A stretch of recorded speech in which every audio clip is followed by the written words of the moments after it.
এবার সুদ বুগ্রস্রব যে ভাগবতটা বিশ্লেষণ করেছিলেন এটাই কিন্তু আমরা বর্তমানে ভাগবত আকারে পাই।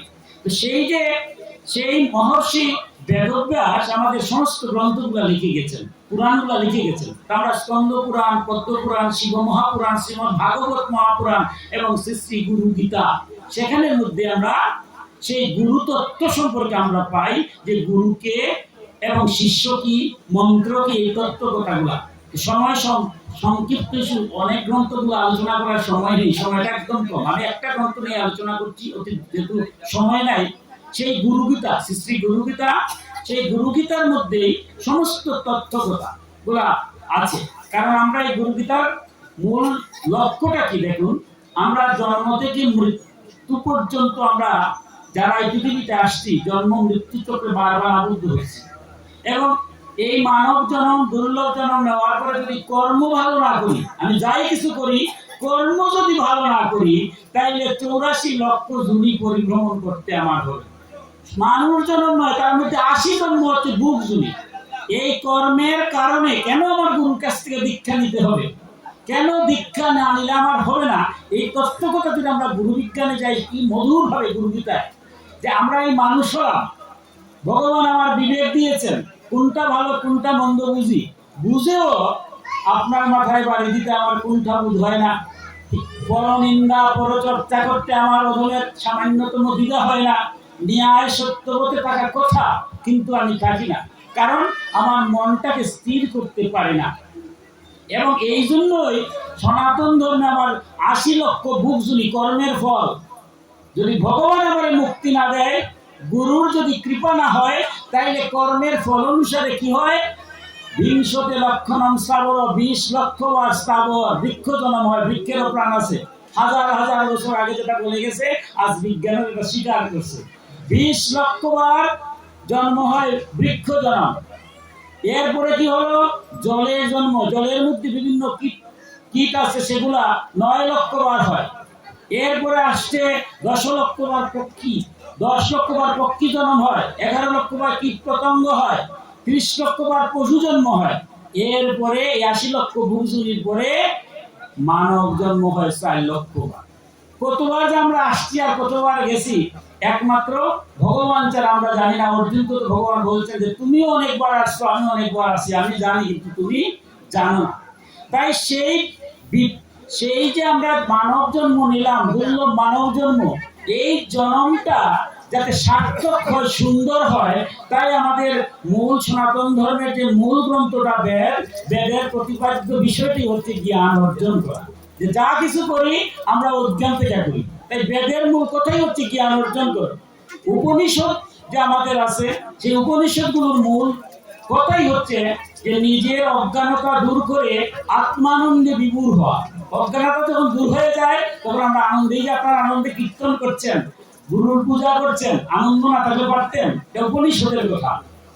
আর পুরাণের কথা হলো আত্মোপলব্ধির মধ্য দিয়ে জগতের কল্যাণ সাধন করা। আত্মোপলব্ধি, আমার আত্মাকে, আমি কোথায় ছিলাম, কিভাবে আসলাম, কোথায় যাব, এই উপলব্ধি যদি হয়, তাহলে জগতের কল্যাণ আপনি করবেন। আর জগতের কল্যাণ করলেই ইহকালে মঙ্গল এবং পরকালে মুক্তি হয়। কিন্তু এই যে তত্ত্ব কথা, বেদের জ্ঞান, তারপরে আসছে আমার উপনিষদের জ্ঞান, পুরাণের জ্ঞান, এগুলা অর্জন করতে গেলে বলছে গুরুর শরণাগত না হয়ে কোনো জ্ঞান লাভ করাই সম্ভব নয়। কারণ শ্রী গুরু গীতায় খুব মধুর ভাবে বলছেন যে গুরু জ্ঞান রূপ অঞ্জন পড়াইয়া মহান্দ অন্ধীকৃত ব্যক্তির জ্ঞান চক্ষু উন্মিলিত করে। আমরা যারা অজ্ঞান, তাদের জ্ঞান চক্ষু ফুটিয়ে তোলেন কে? তিনি হচ্ছেন গুরুদেব, যার মাহাত্ম ত্রিজগতে, শুধু ইহজগতে নয়, বলছে গুরু গীতায় ত্রিজগতে তার মাহাত্ম আছে।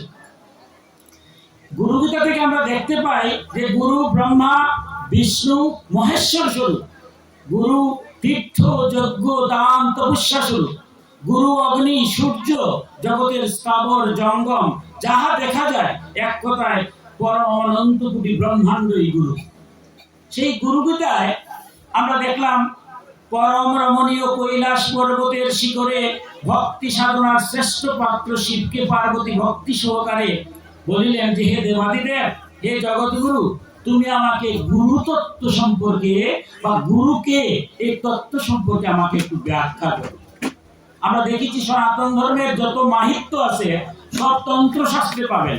গীতার শেষে দেখবেন গীতার মাহিত্য কোথায় লেখা? তন্ত্রে। দেবাদিদেব শিব পরম বৈষ্ণব তিনি বলেছেন। ভাগবতের যদি মাহিত্য বুঝতে হয় যেতে হবে তন্ত্রে। শিব স্বয়ং হরিনাম সংকীর্তন যেটা আমরা করি, শিবনাম কৃষকর হরে কৃষ্ণ কৃষ্ণ কৃষ্ণ হরে হরে, হরে রাম রাম রাম হরে হরে, সেই মাহিত্য যদি বুঝতে হয় যেতে হবে তন্ত্রে। দেবাদিদেব শিব বর্ণনা করেছেন। আর সেই শিবকে প্রশ্ন করেছেন পার্বতী যে আপনি সনাতন ধর্মে যে গুরু, যে আপনি মনুষ্য জগতের আদি যারা বৈশিষ্ট্যকে সপ্তর্ষিকে দিয়েছিলেন, গুরু পরম্পরায় ব্যাসদেব পর্যন্ত সে তিনি লিপিবদ্ধ করেছেন।